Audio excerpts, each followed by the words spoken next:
Hello and welcome to my channel, Adia Sharel. I'm going to teach you how to achieve this hairstyle. Adia, what are you doing?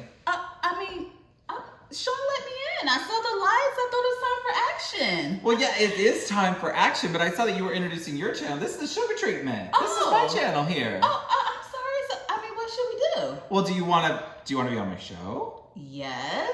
Okay, it's good timing because I am making brownies today. Brownies? Which is great. Yes, I've already got my butter and my chocolate mixed up. But we do need to pick a topic. What do you want to talk about? Let's get personal. Let's talk about divorce. I love getting personal. All right, let's talk about divorce. So we could do that. Do you mind if I go ahead and do the intro for my channel? Oh, no, honey, I got this.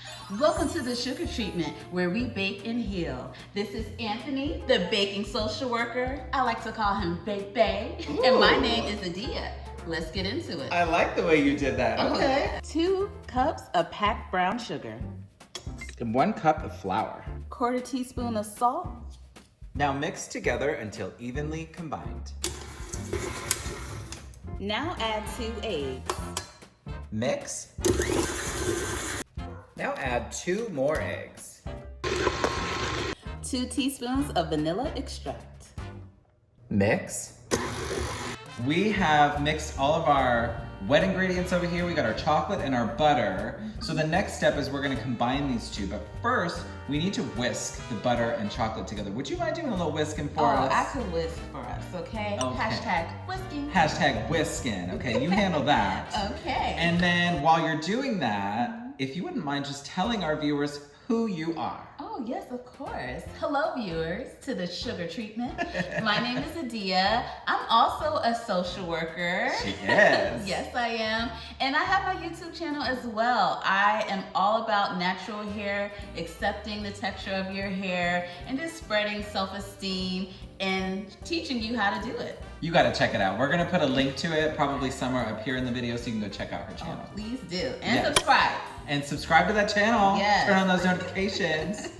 So, divorce, that's pretty heavy. Yeah. You wanna lay it on us today. Oh, I'm going to lay it on you. It took a lot of healing to get to this place. Yeah.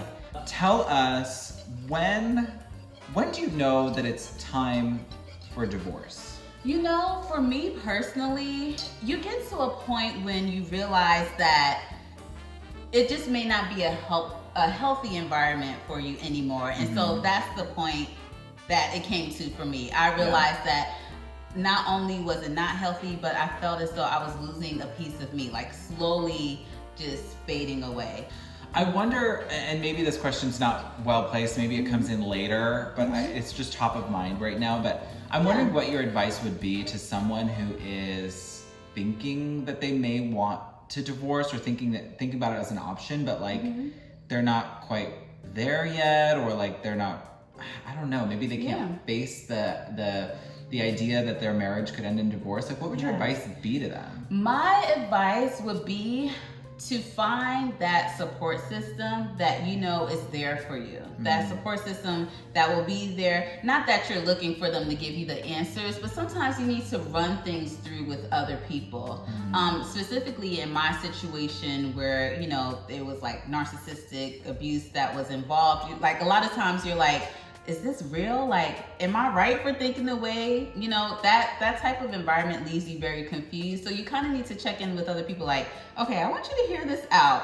Like, I know I'm not crazy thinking this, like, and then you get that validation from other people. I see. That brings you kind of back to your center. People that remind you of who you are. So what I would like, if you could just kind of pour it in in here, just nice and easy. Nice and easy, baby. Yeah. That's how I like it. So we have our brownies. We're gonna go ahead and put them in the oven at 350 for 30 minutes. They're looking really good, so I'm really excited. Wait, hold on. Yeah, what? We have to sprinkle some little mini chocolate chips in here. Oh, okay. Where did you just bring those with you? Or? They were in my purse. Oh, you always have the Yeah, mini always have chocolate. chocolate. You always have a little bit in your Just purse. a little bit. Okay, I like that. The brownies are in the oven for about 30 minutes, so that gives us enough time, I think, to dive a little deeper into this topic. So tell me, how did the divorce really affect you? Like, walk me through that moment of, okay, this is what I'm doing. How did it change your life? That's a really good question. It changed my life quite a bit. My specific circumstance, I married the first person I had ever been with, my first boyfriend. So that was all that I knew. So you would imagine that it was quite the transition to divorce and go through that whole process. Oh yeah. I mean, even just the legal aspect of it is something that I took on myself. You know, we didn't have any major assets. There weren't any children involved. So I had to grind and do the work. So managing the legal aspect of it on top of the emotional aspect of it, I really had to find that balance to do both at the same time. There were times when it felt overwhelming, and that's totally normal. You don't really know which way to go. You're getting a lot of information. You're doing a lot of planning. So it is really hard. You just have to find ways to kind of get some stability as much as you can. And again, I always go back to the support that I got from family and friends. So I want to hear about the healing. Tell me, how did you come so far? Yeah, so for me, I'm the type of person that's like, give me a task, I want to get the task done, tell me the steps I need to do. Healing doesn't work like that. Just letting you know. I found that out very quickly. I was like, give me my assignments. I do assignments well. I'm going to be healed in a year. We're done. Yeah. It doesn't work like that. Wouldn't it be nice though? Wouldn't it be nice? It would be so nice. But it doesn't work like that. Yeah. So for me, so that was the initial motivation for me to start the healing. And I was determined, like, this situation is not going to change who I am. Like, I'm still going to be that good person. I'm not going to be that bitter person. I'm not going to be a man hater or anything like that, because, you know, I just wanted to stay true to the essence of me. I did not want to lose that at all. So I knew that would take work. So my first go-to, just having our social work background, I was like, I'm going to do therapy. And then I also, and this shocked everyone that knows me, I went to group where I'm like now sharing my story with other women. And mine was faith-based. So I grew up in a Christian household, so that's really, spirituality is really important to me. And so I went back to that. And there was a period in time when I kind of stepped away from that. So I went back and was able to really practice that transparency and the vulnerability in a safe place. You need that. That is so crucial and important. I would advise it to anyone. And then and another piece of that, when you show up, you realize like, wow, so many other people have stories. Even if it might not be exactly like yours, you can pull from each other. That's the beauty of being in groups. You can pull from one another, share those life stories, and heal together. And now I actually co-facilitate the groups that I'm in. Yeah. Stepping up and helping other people. No. We love that. Yeah. I love being able to turn your sort of tragedy or, you know, your struggle. Tragic. Yeah, it was tragic. Into something that can be really healing and beneficial to other people. You know, I was listening, this is sort of somewhat of a caveat, I was listening to this podcast the other day, and there was this woman who was sharing about her divorce and her sort of betrayal. And I learned this term called betrayal trauma. Have you ever heard of that? You have? Yeah. It was new to me. Because the way that I understand it, betrayal trauma is sort of like this experience that you go through when someone you trust, someone you love, breaks that, and there's sort of like the chemistry in your body is going through like a major shift and a major change. It can be interpreted as like a heartbreak, right? Heartache, heartbreak.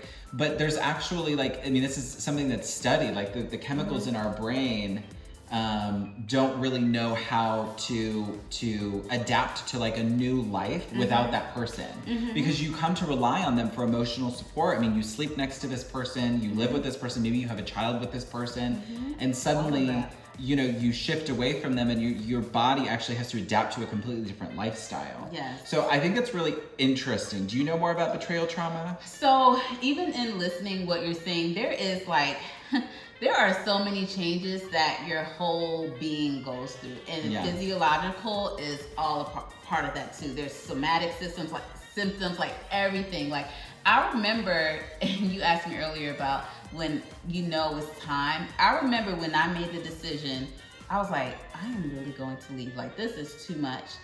And it kind of shocked me. But when I said that, I kid you not, like I was able to literally breathe deeper. I don't know what happened, But I literally, the breath that I was able to take after that, I felt it, and it was so much deeper. Like I had that slight moment of guilt for feeling that way. Yeah. But then I was like, oh my gosh, I can't believe that just happened. Yeah. And I didn't realize how much tension I was carrying in my body from like all the information, the betrayal and all of that, everything I was getting in. Like it really does shift everything. Yeah. And I know the brownies are done because I'm starting to smell them. Do you smell them? Yeah. They smell good. Yeah. But I could just sit here and talk to you all day. I know. I really could talk about this and talk with you all day. I know. Isn't this lovely? Yes. Even with the lights pointed at us. I know. It just feels well, so honey, good. we need the lights. You want to see some sugar treatment magic? Oh, I love a magic show. All right, let's do it. Did you see that? Oh, yes. I know you didn't know I was a little magician I did here, not did know you? that. Why don't you go ahead and grab some forks out of that drawer. Thank you so much for watching this video. Make sure that you like the video. Make sure that you also subscribe to my channel. Email me at thesugartreatment@gmail.com. Let me know what you'd like us to talk about here in the show. Thank you so much for being so vulnerable with us today. I really appreciate it. For those viewers out there who are thinking about divorce or they're going through divorce, know that you're going to be okay. You are. You're going to get through me. it. Yes. You are going to get through it. Did you want to also take this opportunity to plug your channel? Oh, I would not miss the opportunity to do that. So you can follow me at Adia Sharel on YouTube, where I give you natural hair tutorials, and I also do makeup tutorials. Ooh. And we just have fun while we're doing it. I might have to get you on here to like do my makeup sometime. Oh, I would love that. Come on, let's go. Let's We gotta do do it. that. This is delicious. This is delicious. You gotta try this at home. Divine. How many other D words do you have for the audience? All right, y'all. Keep it sweet.